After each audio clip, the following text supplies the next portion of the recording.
አርእስተ ዜናም የአጼ አምደ ጽዮን ኮር ራስ አበበ አረጋይ ክፍለ ጦር ለክፍለ ጦሩ አመራርና አባላት ሰፊ ፖለቲካዊና ወታደራዊ ግንባታ በመስጠት የተሃድሶ መርሃ ግብርን አካሂዷል። አጼ ዳዊት ክፍለ ጦር በመርሐቤቴ አውራጃ በሬማ ከተማ በፈጸመው ልዩ ኦፕሬሽን የጠላትን ኃይል እስከ ወዲያኛው አሰናብቷል። በቦዛ ግንባር የተንቀሳቀሰው የብልጽግናው ኃይል በከፍተኛ ሁኔታ መመታቱ ተገልጿል። ጤና ይስጥልን ክቡራን አድማጭ ተመልካቾች ከመልህቅ ልሳን አማራ ሚዲያም የረፋዱን ዘገባዎች ይዘን ቀርበናል። አብራችሁን ቆዩም።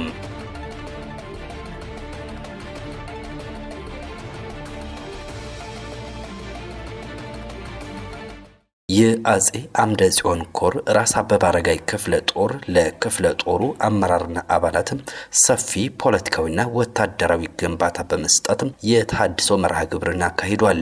በአፋብን ሸዋ ጠቅላይ ግዛት አሳምነው እዝ ስር የሚገኘው የአጼ አምደ ጽዮን ኮር ራስ አበበ አረጋይ ክፍለ ጦር አጠቃላይ የግዳጅ አፈጻጸሙን በመገምገም ጥልቅ ፖለቲካዊና ወታደራዊ ግንባታ ለተከታታይ 4 ቀናት በማካሄድ ማጠቃለያም ደማቅ የተሃድሶ ፕሮግራም ማካሄዱ ታውቋል። በዚሁ የግምገማና የግንባታ መድረክ ላይ የአፋብን ዘመቻ መምሪያ ኃላፊ ፊታውራሪ ባዩ አለባቸውና የሸዋ ጠቅላይ ግዛት አሳምነው እዝ ከፍተኛ አመራሮች ተገኝተዋል። በመድረኩም ስለ ትግሉ አሁናዊ ሁኔታ፣ ስለ ማህበረሰብ አያያዝ እንዲሁም ስለ ውስጣዊ አንድነት ሰፊና ጥልቅ ውይይት በማድረግ በተለያየ አቀባበል ዓላማና ግብ ተኮር መግባባቶች ተፈጥረዋል። ይህንን ድርጅታዊ የሆነ ፖለቲካዊና ወታደራዊ ግንባታ ተከትሎ የሰራዊቱን ሞራል ይበልጥ ከፍ ያደረገም ደማቅ የተሃድሶ ፕሮግራም ተከናውኗል። ፕሮግራሙ እስከ ግንባር ምሽጎች ድረስ በመዝለቅ የሰራዊቱ የሞራል ማማ በመሆን የሚታወቁትም የአጼ ዘርዓ ያዕቆብ ኮር የናደው ክፍለ ጦር የባህል ቡድን አባላት የተሳተፉበት ነበር ተብሏል። በዕለቱም የአማራን ማንነትና ባህል የሚገልጹ ልዩ ልዩ የባህል ጭውውቶችና ክዋኔዎች ቀርበው የነበሩ ሲሆን ይህም ለሰራዊቱ አባላት ትልቅ መነቃቃትን ፈጥሯል ተብሏል። የክፍለ ጦሩ ሰራዊትና አመራሮች በሰጡት አስተያየትም ይህ አይነቱ ድርጅታዊ ስራና የግንባታ መርሃ ግብር ቀደም ሲል የነበሩ በርካታ ብዥታዎችን ያጠራ መሆኑን ገልጸዋል። አያይዘውም ይህ መድረክ ቀጣይ ለምናደርገው የተቀናጀም ፖለቲካዊ የትጥቅ ትግል ምቹ ሁኔታን የፈጠረ ነው። ትግላችንም ከተናጠል ወደ ህብረት የተሸጋገረበት በመሆኑ በማንኛውም ሁኔታና ሰዓት ለህልውና ትግሉ የምንከፍለውን መስዋዕትነት በደስታና በሙሉ ልብ እንድንወጣም ያደርገናል ብለዋል። ራስ አበበ አረጋይ ክፍለ ጦር የተሰየመበት የጀግናው ራስ አበበ አረጋይ ስም ተራ ስያሜ ብቻ እንዳልሆነ የገለጹት አመራሮቹና አባላቱ የህዝብ ፍቅርና በጽናት ለዓላማ የሚደረግ ተጋድሎን ከክፍለ ጦሩ የአሁናዊ ህልውና ትግል ጋር አቆራኝተውታል። ራስ አበበ አረጋይ ክፍለ ጦርም ከትንሽ የሰው ኃይልና ትጥቅ በመነሳትም አሁን ግዙፍ ከሚባሉ ክፍለ ጦሮች ተርታም እንድትሰለፍ ያስቻላትም የአመራሮቿና ሰራዊቱም የራስ አበበ አረጋይ የጽናት ፈለግን በመላበስም ሌት ከቀን ተግተው በመስራታቸው መሆኑን በመድረኩም አስታውሰዋል። ታዋቂው አርበኛም ራስ አበበ አረጋይ በፋሺስት ጣሊያን ወረራ ወቅት የሸዋ አርበኞችን በማስተባበርና በመምራትም ለሀገር ሉዓላዊነትና ለህዝብ ነጻነት ያደረጉት ተጋድሎ ዛሬም ለክፍለ ጦሩ አባላት ታላቅ የጽናት ምንጭ መሆኑ ተነስቷል። በመሆኑም የክፍለ ጦሩ አባላት ትላንት በታሪክ እንደተደረገው ሁሉ ዛሬም ሆነ ነገ ይህንን ታሪካዊ ስም በተግባርና በልዩ ልዩ የጦር ሜዳ ጀብዶች እንደሚያስጠሩት ቃል ገብተዋል። በመጨረሻም የክፍለ ጦሩ አመራሮችና ሰራዊትም ስለ ህዝብና ዓላማ፣ ስለ አማራ ታሪክና ፋኖ እንዲሁም ስለ ድርጅትና ድርጅታዊነት ያላቸውን ግንዛቤ ይበልጥ በማሳደግ ቀጠናዊ አሰራሮችን በማስተካከል ተግተው በመስራት ድርጅቱ ካስቀመጠው ግብ ለመድረስ ዝግጁ መሆናቸውን በቁርጠኝነት አረጋግጠዋል።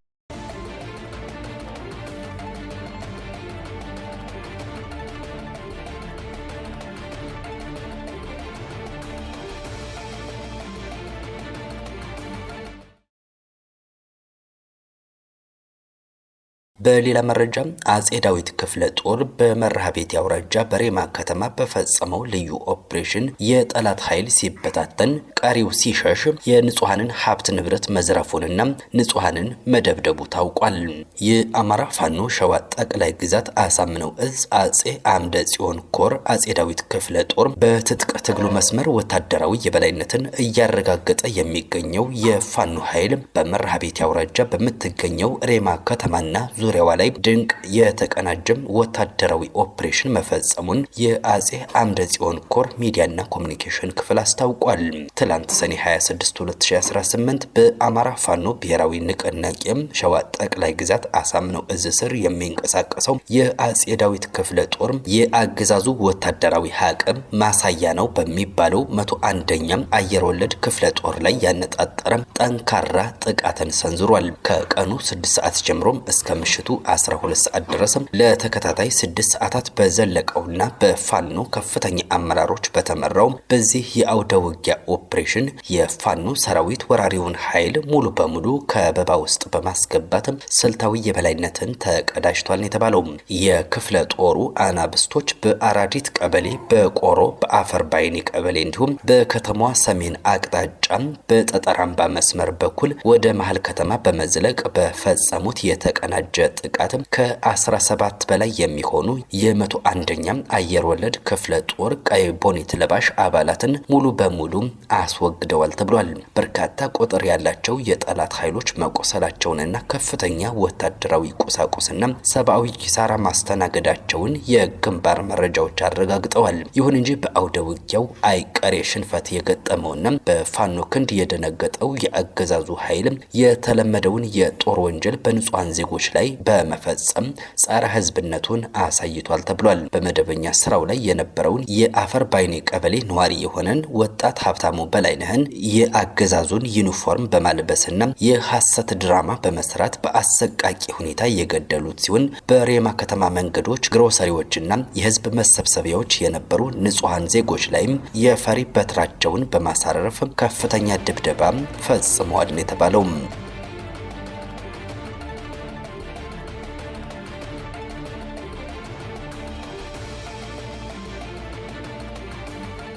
በቦዛ ግንባር የተንቀሳቀሰው የብልጽግናው ኃይል በከፍተኛ ሁኔታ መመታቱ ተገልጿል። ትላንት ሰኔ 26 2018 ከሌሊቱ 11 ሰዓት ጀምሮ የ208ኛ ራስ አሞራ ውብነህ ኮር ደጃች አያሌው ብሩ ክፍለ ጦር ላይ ጥቃት ለመሰንዘር የተንቀሳቀሰው የአገዛዙ ሰራዊት ቀድመው መንቀሳቀሻ መንገዱ ላይ ደፈጣ ጥለው በጠበቁት የክፍለ ጦሩ ሰራዊት አባላት ክፉኛ መመታቱ ታውቋል።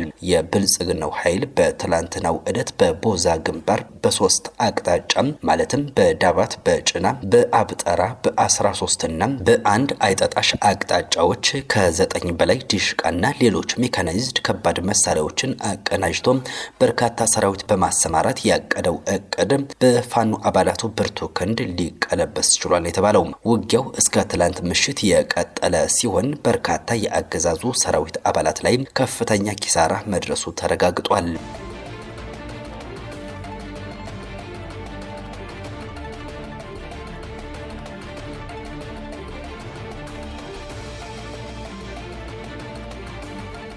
የአምደ ወርቅ ከተማ አስተዳደር ምክትል የፖሊስ አዛዥን ጨምሮ 16 የአገዛዙ ጥምር ጦር አባላትም በፋኖ ተመተዋል። የአማራ ፋኖ ብሔራዊ ንቅናቄ አፋብን ወሎ ቤት አማራ ምኒልክ እዝ 303ኛ አሳምነው ኮር 19ኛ ክፍለ ጦር ዋግሹም ብርጌድ ከዋገምራ ብሔረሰብ አስተዳደር ዞን ደሃና ወረዳ አምደ ወርቅ ከተማ በመነሳት በ3 ግንባር የመጣውን የአገዛዙን ኃይል በመመከትና ወደ ማጥቃት በመሸጋገር በጠላት ላይ ድልን ተቀዳጅተዋል። ከአምደ ወርቅ ከተማ በ04 ቀበሌ አርቢት፣ በቀበሌ 10 አምባም አቦ፣ በቀበሌ 17 ጭርጉዚ አቅጣጫ እየተተለተለ የመጣውን የብልጽግና መራሹን ሰራዊት የአምደ ወርቅ ከተማ አስተዳደር ፖሊሶች እንዲሁም ሰላም አስከባሪ በማለት የሚጠሯቸውን ኃይላት ወደ ጭርጉዚ በመሳብና በማስገባት ደፈጣ በመጣል ሰኔ 26 2018 ከንጋቱ 11 ሰዓት ጀምሮ ውጊያ በመክፈት ጠላት ከፍተኛ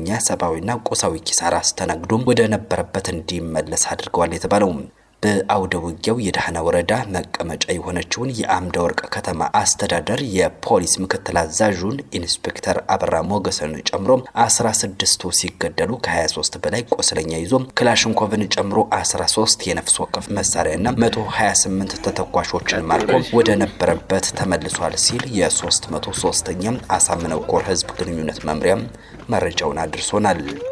ክቡራን አድማጭ ተመልካቾች የሰዓቱ መረጃዎቻችን የተከታተላችኋቸውን ይመስሉ ነበር። እናመሰግናለን።